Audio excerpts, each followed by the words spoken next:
हम सभी के पास अपनी कठिन पार करने की क्षमता है। यदि हम सकारात्मक और संयमित रहें तो हम कोई भी लक्ष्य हासिल कर सकते हैं जो हमने निर्धारित किया है। इस कहानी लाइफ स्टोरी इन हिंदी एक गरीब महिला की कहानी में इसी के बारे में बात की गई है। एक समय की बात है, एक सरोज नामक महिला अपने गरीब पति और 2 बच्चों के साथ एक छोटी सी गांव में रहती थी। सरोज के पति एक किसान थे, लेकिन उनकी खेती बहुत ही बेकार थी और उन्हें सामान्य तौर पर देखा गया अपने जीवन के लिए आवास का सामना करना पड़ा। एक दिन सरोजोहा की पत्नी बीमार हो गई। उन्हें काम करने में असमर्थता थी और परिवार के अनुयायियों में तेजी से कमी हो गई। सरोज को अपने परिवार को सहारा देने के लिए हर चीज बेचनी रखी जो वह बेच सकती थी।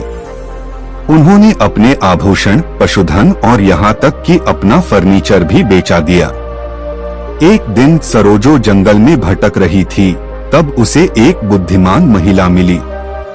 उस महिला ने शिकायत की कि परेशानी थी और उसने पूछा कि क्या समस्या है। सरोज ने अपने पति की बीमारी और अपने परिवार का समर्थन करने के लिए महिला को किस तरह से परेशान कर रही है, इसके बारे में बताया है।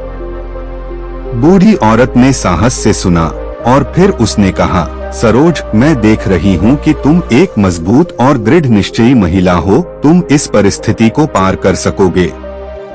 हालांकि पहली बार अपने पिता को त्यागना सिखाया गया था। ऐसा कहा गया कि सरोज को समझ में नहीं आया कि वेश्यावृत्ति का क्या अर्थ था, लेकिन उसने अपनी सलाह के लिए काम किया और अपना मार्ग जारी रखा।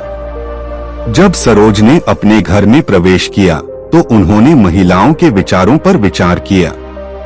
उसने पाया कि वह अपने सहयोगियों पर इतना अधिक ध्यान केंद्रित कर रही थी कि वो आशा करना भूल गई थी। उन्होंने निर्णय लिया कि वह अपने डर का परित्याग करें और सकारात्मक दृष्टिकोण पर ध्यान केंद्रित करने का संकल्प लें। सरोज ने उन सभी निवासियों की एक सूची तैयार की जिनके लिए उनके पास कृतज्ञता थी। वह अपने स्वास्थ्य, परिवार और आसपास के वातावरण के लिए कृतज्ञ थी। उन्होंने योग और ध्यान का अभ्यास भी शुरू किया, जिससे उन्हें अपने मानसिक स्वास्थ्य को ठीक करने में मदद मिली।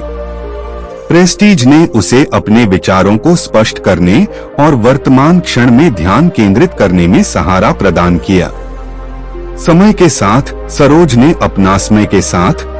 ने अपना दृष्टिकोण परिवर्तन देखा। वह अब अधिक आशावादी और उत्सुक हो गई थी। उन्होंने नए अवसरों की भी शुरुआत की।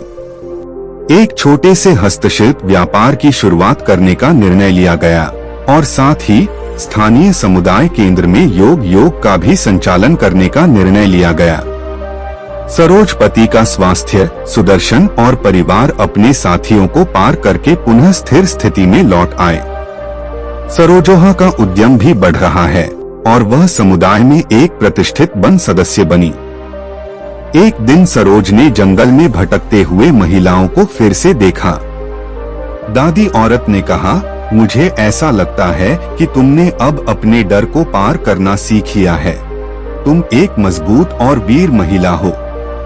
सरोज ने महिलाओं को उनके मार्गदर्शन के लिए कृतज्ञता वार्ता के लिए बुलाया।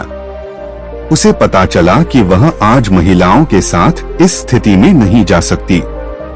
सरोज की कहानी हमें याद दिलाती है कि हम सभी अपनी अपनी मुश्किलों को पार करने की क्षमता रखते हैं। हमारे जीवन में चुनौतियां तो हो सकती हैं, लेकिन हमें कभी कभी दोस्ती का भी मौका नहीं मिलता। यदि हम सकारात्मक और संयमित रहें तो हम कोई भी लक्ष्य हासिल कर सकते हैं जो हमने निर्धारित किया है।